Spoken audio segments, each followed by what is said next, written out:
14, el mismo que 14. Claro, aquí he dicho que en el primer trimestre puedo perder un 17,03, ¿vale?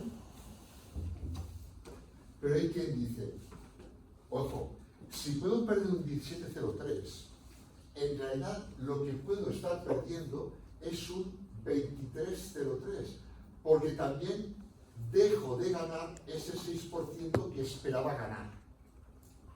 ¿Me explico? Yo invierto hoy en un fondo del que espero una rentabilidad del 6. Por tanto, si yo estoy aquí, yo espero dentro de un trimestre estar aquí, estar ganando un 6. Pero si usted me dice que puedo perder un 17,03 de lo que invierto, realmente lo que puedo llegar a perder es el 17,03 más el 6 que he dejado de ganar.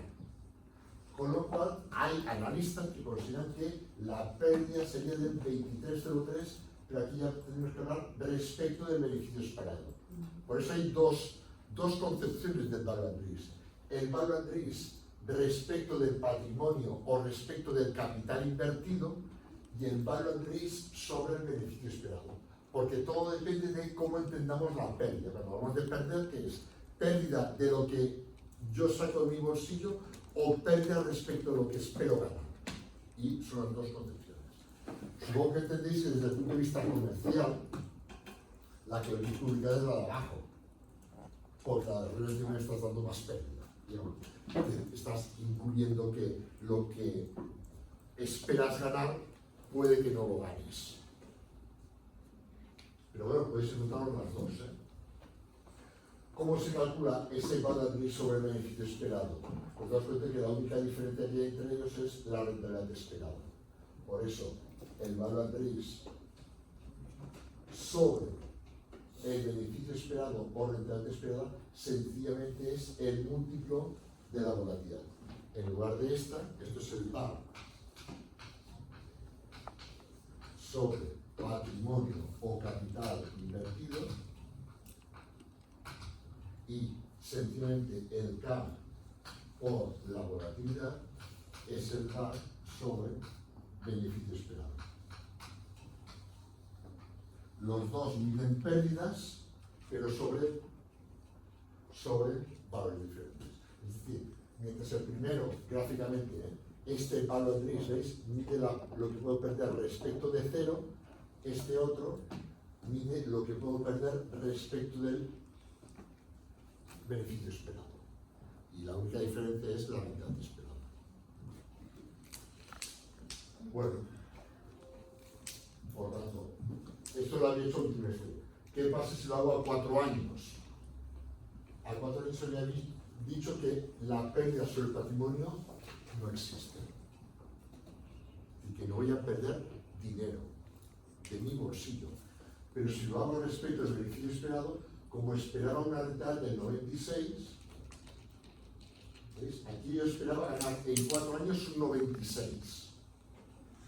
Si puedo ganar un 3,88, lo que me está diciendo este otro es que puedo perder un 92,12. Pero sobre 96.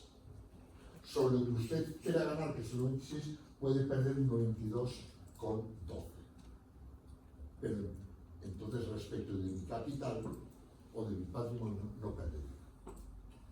Claro, si va publicando por ahí que puede perder usted un 92,12 respecto al beneficio esperado, que es el 96, esto es más difícil de vender que decir que el valor es externo.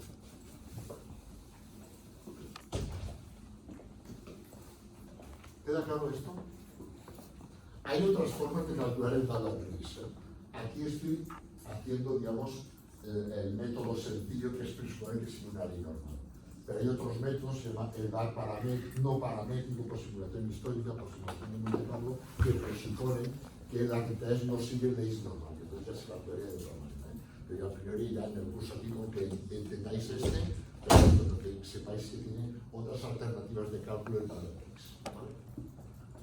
Preguntas sobre el value at risk, quedó claro. La tercera medida de riesgo, volatilidad o de pérdida, value at risk. Voy a poner aquí la fórmula para que la tengáis. Sí. valor absoluto del mínimo entre 0 y rentabilidad esperada menos el múltiplo de la volatilidad. Muy bien, pues vamos con otra medida de riesgo, otra forma de cuantificar el riesgo. El coeficiente beta, o la beta de un activo. Esta medida surgió en el año 63. El valor de crisis es más reciente. Pero esta sí que es la primera vez que aparece en un artículo del año 63 debido a William Sharp, del cual además crea un modelo, que es el modelo de mercado que veremos mañana. Entonces este señor define el coeficiente beta como la fluctuación que por término medio experimenta el retorno del activo por cada punto que varíe el índice de referencia. Es decir, lo que hace es, como veis aquí, coger aquí la rentabilidad del benchmark, del índice de referencia, y aquí la rentabilidad, por ejemplo, del fondo. En el mes de enero, el índice ha ganado un 4, el fondo un 8, pues tengo este punto. En febrero, en marzo, en abril, en mayo, en junio, en julio, en agosto, septiembre, octubre, bueno, aquí va creando una nube de puntos y aquí es donde voy a aplicar los conceptos de regresión lineal estadísticos que vi el otro día. ¿Qué hace este señor? Busca la ecuación de la recta que mejor se ajusta a esa nube de puntos. Y la pendiente de esa recta es lo que se llama coeficiente beta. Es decir, en esta recta que hay aquí, rentabilidad del activo respecto de la rentabilidad del índice de referencia, la pendiente es el coeficiente beta. ¿Qué significa, por tanto, que la beta de un título o de un fondo, voy a poner de un fondo, que la beta de un fondo valga 0.5? Si la beta vale 0.5, significa que por cada punto que gane el índice, el activo gana 0.5. Pero también por cada punto que pierda el índice, el activo pierde 0.5. Por lo tanto, ese 0.5 significa lo que voy a ganar o perder por cada punto, por cada 1% que gane el índice. En cambio, si al calcular la beta, me sale que la beta es 1.4, significará que por cada punto que gane el índice, el activo gana 1.4, pero por cada punto que pierda el índice, perderá 1.4. Dicho así, ¿qué activo os da más sensación de riesgo? ¿El que tiene una beta de 0.5 o el que tiene una beta de 1.4? El de 1.4. Igual que aquí, entre dos activos se considera que tiene más riesgo el que tenga mayor coeficiente beta. Eso ya es otro tema, pero yo me estoy centrando en el riesgo. Yo solo hablo de riesgo. Probablemente tenga más rentabilidad, claro, pero esto pasa con la volatilidad, con el valor de riesgo, con todas las medidas. La diferencia que tiene esta medida respecto a las anteriores es que esta medida requiere de un índice de referencia. Es decir, en la volatilidad no he utilizado un índice de referencia. En la probabilidad de pérdida tampoco. En el value at risk tampoco. Pero en la beta sí. Es decir, cuando a mí me dicen que la beta es de 0,5, no me están diciendo nada. ¿Respecto de quién? Por ejemplo, en renta variable norteamericana. Es una beta de 0,5 respecto del Dow Jones, respecto del Standard & Poor's, respecto del Russell, respecto de qué índice es esa pérdida. Pues, por lo tanto, la beta requiere necesariamente un índice de referencia, porque podría ocurrir que respecto del Dow Jones sea beta 0,5 y respecto del Standard & Poor's sea 0,8. ¿Queda claro esto? Se requiere del índice de referencia. Una beta por sí no dice nada. Más cosas. ¿Qué significa que la beta, o qué significa que la beta fuera 1?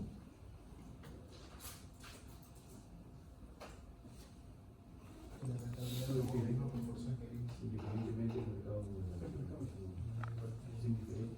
No, que es indiferente no. Me gusta lo que ha dicho él. ¿Qué? Que la rentabilidad varía en la misma proporción que el índice. La rentabilidad del fondo y del índice varían en la misma proporción. No decimos que sean iguales, que varían, porque está este alfa por aquí que ya veremos qué significa. Que por cada punto que suba el índice, el fondo también sube. Esto porque es importante. Pensar que los datos de los índices se conocen diariamente. Si es un índice de aquellos que cumple aquellas características deseables que su información sea conocida al menos diariamente. De tal manera que si tu fondo de inversión, tú tienes un fondo que va referenciado, por ejemplo, al Standard & Poor's, y la beta de tu fondo es 0,5, sabrás que cada día estás ganando o perdiendo la mitad que el índice. Y si tu beta es 1 y el gestor de tu fondo lo está haciendo bien, porque esto es otra, si el gestor de tu fondo lo está haciendo bien, cada día estás ganando o perdiendo lo mismo que el índice. Por lo tanto, si yo tengo un fondo con una beta igual a 1 y un día me dicen respecto al Standard & Poor's, el Standard & Poor's hoy ha caído un 4%, pues tienes que pensar que probablemente tu fondo también haya caído un 4%. La beta puede ser negativa. ¿Qué significaría una beta negativa? Una subida del índice provocaría una disminución de la rentabilidad. Está por debajo del índice. No, por debajo no, en dirección contraria. En dirección contraria, es decir, que cuando la rentabilidad del índice suba, el tuyo baja, que van en direcciones contrarias. No confundir la beta con el coeficiente de correlación. El coeficiente de correlación va de menos 1 a 1, pero la beta, en teoría, iría de menos infinito a más infinito, porque es una pendiente.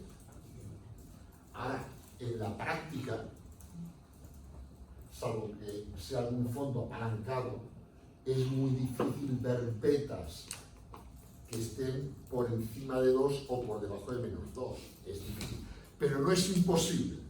Así como es imposible que la correlación entre dos activos sea 2, no es imposible que la beta de un activo sea 20. Es difícil, pero no imposible. Hay la diferencia entre ser imposible o ser difícil de que se dé. Porque una beta de 20 implicaría que la pendiente es así, que por cada punto que gane el índice, el activo gana 20 puntos. Claro, eso, a lo mejor en una semana concreto, porque ha tenido alguna movida especial, puede ocurrir, pero a largo plazo eso es muy raro. ¿Queda claro el tema de la beta? ¿Cómo se calcula la beta? Bueno, según el valor que tenga la beta, se clasifican los activos en defensivos, agresivos y neutros. En algunos libros se ponen aquí normales. Hombre, lo de normal parece que aquí significa normal. Normal son todos. Lo que pasa es que a mí esa palabra no me gusta y prefiero hablar de neutros. Se dice que un título es defensivo cuando su beta está entre menos 1 y 1. Es decir, este título, una beta de 0,5, se diría que es defensivo. ¿Por qué? Porque se mueve proporcionalmente menos que el índice. Por ejemplo, si en este caso de aquí, por cada punto que gane el índice, que se mueve el índice, este fluctúa proporcionalmente menos, tiene menos que el índice. Se dice que un título es agresivo cuando la beta es superior a 1.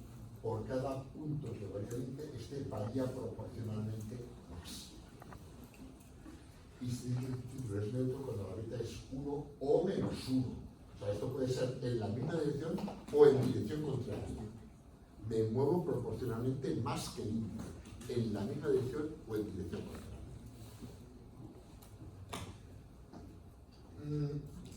Aplicaciones de esto, más que nada para que vayáis viendo que esto no son solo fórmulas.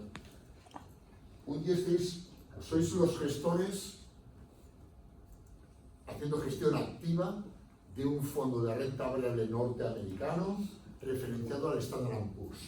Por tanto, vuestro objetivo es intentar batir al Standard & Poor's. Porque evidentemente si el objetivo fuera replicar el Standard & Poor's, la beta sería 1, se supone, y os moveríais igual que el índice. Muy bien.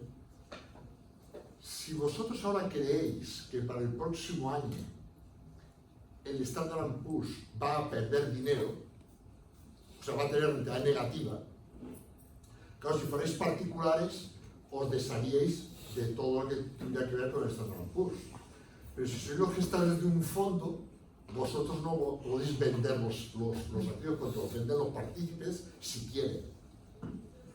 La pregunta es, ¿qué haces con todo ese dinero que tienes tú ahí invertido en acciones que a priori más o menos son del Standard & Poor's cuando crees que el Standard & Poor's va a bajar? La pregunta que os hago es, la cartera que deberíais construir, ¿qué beta intentaréis que tuviera? Negativa sería la hostia. Intentaría construir, al menos, buscar combinaciones de los títulos que tuvieran beta negativa. Y si no puede ser beta negativa, si ha de ser positiva, lo más cercano a cero. Digamos, me pondría defensivo en lo que pudiera. Defensivo. Porque por lo menos, si me coloco y al final consigo una beta de 0,5, si el índice pierde un 10, yo solo perderé un 5. Que los clientes luego siguen igual de cabreados porque hemos perdido un 5, pero siempre puedes decir que respecto del índice que hemos perdido un 10, hemos perdido menos. Y al revés, si tú crees que el índice va a ganar, va a tener una rentabilidad positiva, pues intentarás ponerte agresivo respecto de ese índice, a intentar ganar proporcionalmente más. Otra cosa es que te pongas agresivo respecto del índice y luego el índice baje. Porque entonces, ¿qué habrá hecho? Pues la avaricia te hará a que pierdas proporcionalmente más que el índice. ¿Se ha entendido las implicaciones que tiene trabajar con la beta? Por eso es una medida que normalmente, como todos los fondos suelen tener, no todos, pero muchos suelen tener un índice de referencia, es importante saber interpretar la beta también. Es uno de los parámetros que suele publicarse. Son de esos parámetros, a diferencia del value at risk, que se centra en la pérdida, bueno, queda por ahí disimulado, es una fluctuación, pero muy poca gente también lo sabe interpretar correctamente lo que es una beta. Bueno, ¿cómo se calcula la beta? Pues esto ya lo vimos, es la pendiente de una renta de regresión. La beta es la covarianza entre el activo y el índice partido por la varianza del índice. A todo que sepáis un poquito de estadística, la covarianza entre un título y el índice es el coeficiente de correlación multiplicado por el producto de las desviaciones tipo. La covarianza entre A y B es la correlación por el producto de las volatilidades. Por tanto, si hacéis esto, ya veis que una volatilidad del índice se cancela con una de las de aquí abajo, y otra forma de calcular la beta es la correlación del título con el índice por la volatilidad del título partido por la volatilidad del índice. La volatilidad al final es una medida de riesgo que se utiliza por sí misma, pero también es utilizada por las otras formas de entender el riesgo. En la probabilidad de pérdida aparecía por ahí una volatilidad, en el value at risk aparecía una volatilidad, en la beta aparece una volatilidad. Otra cosa es que esa volatilidad esté dentro de una fórmula que haga que la interpretación de esa medida de riesgo sea diferente a la de la propia volatilidad. ¿De acuerdo? Lo que tienes que tener claro de la beta es que depende del índice, depende del tamaño de la muestra, porque claro, yo aquí, daos cuenta que he sacado una pendiente de una muestra de cuántos meses, 20, 100, no será lo mismo tener aquí 20 puntos que tener 100 puntos, la beta puede cambiar. Y también depende del plazo temporal con que se han calculado las rentabilidades. No es lo mismo que estas rentabilidades sean diarias que sean mensuales, eso puede cambiar.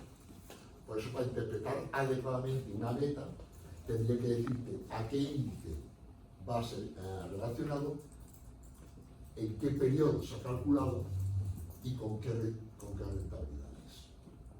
Por por ejemplo, cuando veáis a la web de Morningstar, todas las betas que hay de Morningstar utilizan el índice que os indique, eso sí que os dirá la beta respecto del índice, eso sí que os lo indica, pero está calculado respecto de una muestra de 3 años con rentabilidades mensuales. Es decir, que coge aquí 36 rentabilidades mensuales y de esas 36 rentabilidades mensuales calcula la beta.